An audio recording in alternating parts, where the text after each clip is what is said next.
रात का समय है, छठ की चौथी रात। गांव जमुनिया घाट में हर घर जगमग कर रहा है।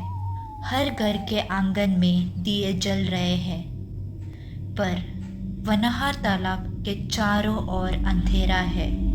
लोग कहते हैं अब वहाँ कोई नहीं जाता।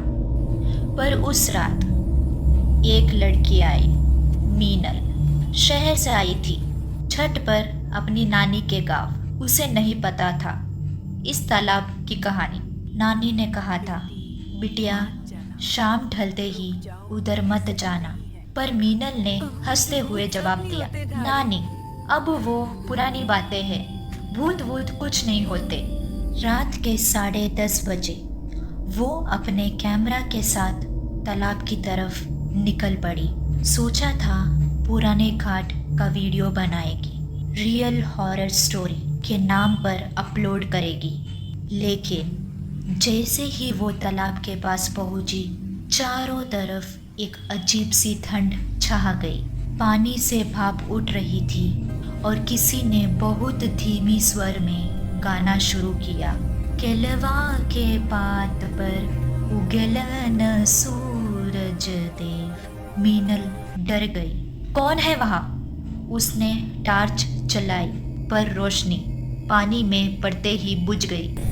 धीरे धीरे पानी में हलचल होने लगी, जैसे कोई औरत तालाब के बीच से उठ रही हो। लाल साड़ी में लिपटी, बाल चेहरे पर चिपकते हुए और हाथ में वही सूप जिसमें दिया नहीं, खून चमक रहा था। वो आवाज आई, मेरी पूजा अधूरी रह गई थी, अब तू पूरी करेगी। मीनल की सांसें थम गई। वो पीछे हटने लगी, पर उसके पैरों के नीचे कीचड़ नहीं, किसी का हाथ था जो उसकी एड़ी पकड़कर उसे खींचने लगा। वो चिल्लाई, नानी बचाओ। पर आवाज तालाब में समा गई। सिर्फ बुलबुले उठे और फिर सब शांत। सूरज उगा, गांव वाले घाट पहुंचे। तालाब में सैकड़ों दिए तैर रहे थे और बीच में एक मोबाइल फोन, जिसकी स्क्रीन पर बस इतना लिखा था, रिकॉर्डिंग 3:30 AM। किसी ने वीडियो प्ले किया। वहाँ वही गीत, वही आवाज, और आखिरी फ्रेम में एक औरत कैमरे के ठीक सामने फुसफुसाती है, छठ माँ ने मुझे नहीं छोड़ा।